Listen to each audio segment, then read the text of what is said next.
여기도 여기 놔두는 거구나.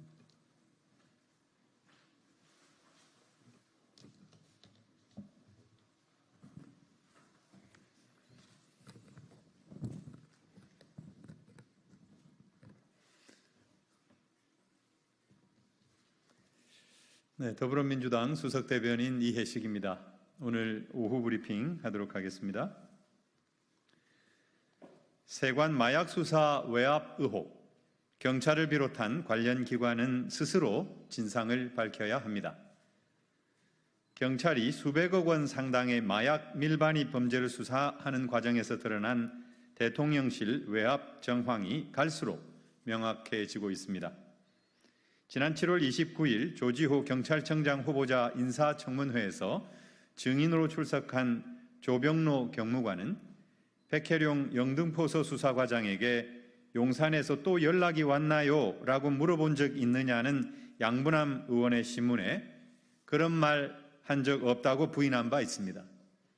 그러나 언론에 공개된 두 사람 간의 통화 녹취록을 확인한 결과 해당 발언은 사실이었습니다.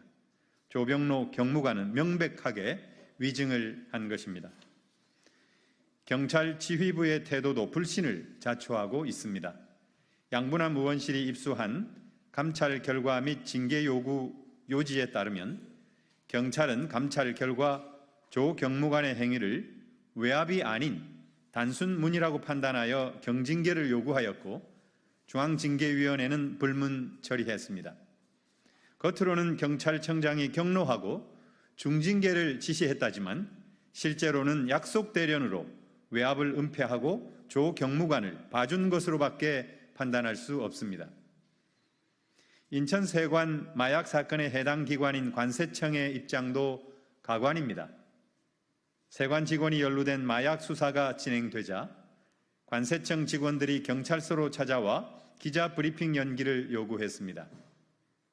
우리 당 김영진 의원은 관세청에 마약 수사에 대해 대통령실에 협조를 요청했냐고 질문하자 답변이 곤란하다는 어처구니 없는 답을 받았습니다. 윤석열 대통령은 마약과의 전쟁을 선포한 바 있고 한동훈 대표도 마약과 전쟁하듯 마약을 잡겠다고 말한 바 있습니다. 겉으로는 마약과 일전을 불사하겠다면서 속으로는 마약 수사를 가로막다니 대통령과 한동훈 대표는 이 기막힌 이율배반을 어떻게 설명할 것입니까? 마약 범죄 조직을 일망타진해 공을 세운 백혜룡 경정은 좌천을 당했습니다. 이 부분 다시 하겠습니다. 마약 범죄 조직을 일망타진해 공을 세운 백혜룡 경정은 좌천을 당했습니다. 야밤에 용산을 들먹이며 외압 전화를 한 김찬수 총경은 대통령실 행정관으로 영전했고 역시 외압을 행사한 조병로 경무관은 기관관 약속 대련으로 징계를 피했습니다. 경찰과 관세청과 인사혁신처를 한꺼번에 움직일 수 있는 외압의 주체는 과연 어디입니까? 국회 행정안전위원회는 조지호 경찰청장 인사청문회에서 불거진 의혹을 바탕으로 현안 질의 또는 청문회에 나설 것입니다. 더불어민주당은 정황을 보다 분명하게 파악하고 관련 증거를 종합한 후 국정조사 등의 추가적인 조처를 해 나갈 것입니다. 호미로 막을 일을 가래로도 막지 못하는 사태가 분명히 오고야 말 것입니다. 경찰을 비롯한 관련 기관은 마약 수사 외압 의혹에 대한 전모에 대해 스스로 진상을 밝힐 것을 촉구합니다.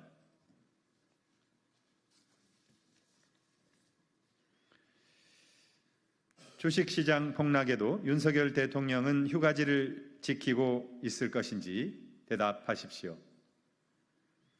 오늘 코스피 지수가 미국발 경기 침체에 대한 우려로 8.77% 폭락한 2441.5로 마감했습니다. 장중 한때 2400선이 붕괴되기도 했고 코스피와 코스닥 시장에 줄이어 서킷 브레이커가 발동됐습니다. 서킷 브레이커 발동은 역대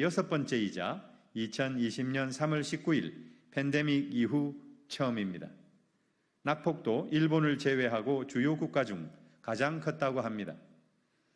주식시장은 블랙 먼데이라며 충격과 공포에 빠져들었습니다. 대통령실 고위 관계자는 지난 금요일 주식시장 급락에 대해 일시적 현상으로 본다며 조금 지나면 회복되지 않을까 생각한다고 밝혔습니다. 그 결과가 오늘의 주가 폭락으로 이어졌습니다.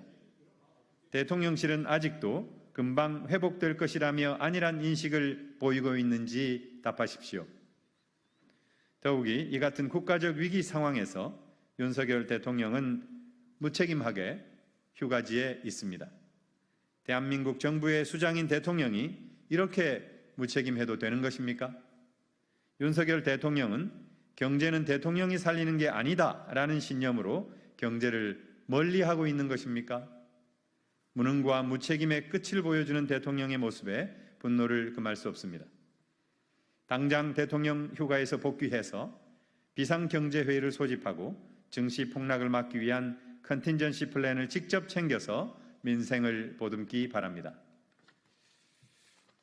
감사합니다.